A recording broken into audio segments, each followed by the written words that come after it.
Good evening. I have just concluded my three-day official visit to Washington, D.C.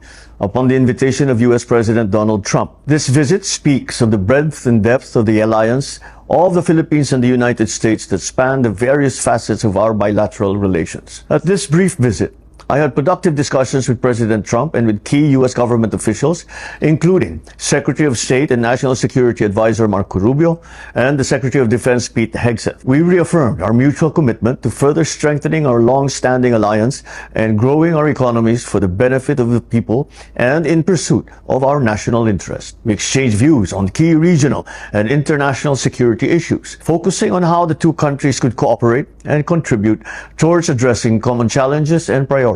In my meeting with the Secretary of State and National Security Advisor Marco Rubio, I underscored the critical importance of the Philippines-United States alliance in maintaining peace and stability in the South China Sea and the broader Indo-Pacific region. I welcome the commitment of Secretary Rubio to work with us in advancing our shared prosperity goals. I was hosted by Secretary Pete Hegseth in the Pentagon to discuss other defense and security issues. As in our previous meeting in Manila last March, he reiterated the importance of deepening defense cooperation. This to establish deterrence in the Indo-Pacific region. We discussed the United States' commitment to the 1951 Mutual Defense Treaty, a treaty that extends to armed attacks to the armed forces, aircraft, or public vessels, including the Coast Guard. In my meeting with President Trump, we reaffirmed our ironclad commitment to the Mutual Defense Treaty. I thank the United States for its consistent support for the preservation of regional peace and stability and for upholding the rule of law in the South China Sea. We discussed enhanced cooperation on cybersecurity,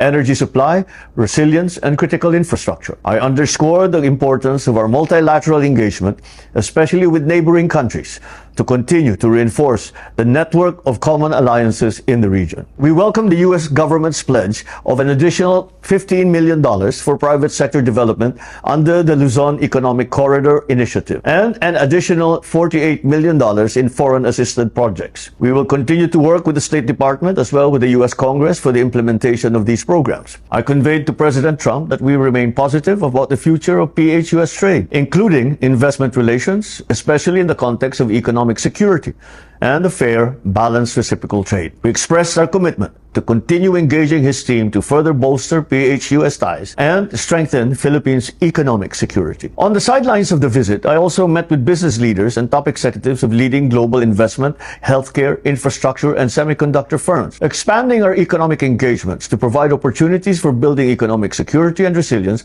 was a key point in our discussions. We returned to the Philippines with over $21 billion in investment pledges that have the potential to create thousands of direct and indirect jobs for Filipinos within our country. The United States is our oldest and only treaty ally, and my visit to meet the new president is important in advancing our historic and dynamic cooperation, mutual respect, and shared strategic interests. I look forward to hosting President Trump next year to attend the ASEAN meetings under the Philippines chair, which also coincides with the commemoration of the 80th anniversary of the Philippine-US diplomatic relations and 75 years of the Mutual Defense Treaty. Finally, I would like to express my sincere thanks to the U.S. government and its people, not only for their warm hospitality during my short visit, but also for extending support to our response efforts in aiding communities and areas affected by the southwest monsoon. Sa gitna ng kalamidad, inuuna ng inyong pamahalaan ang kaligtasan, kalusugan, at kapakanan ng bawat Pilipino. Patuloy ang ating pagtugon sa epekto ng malakas na pag-ulan at pagbaha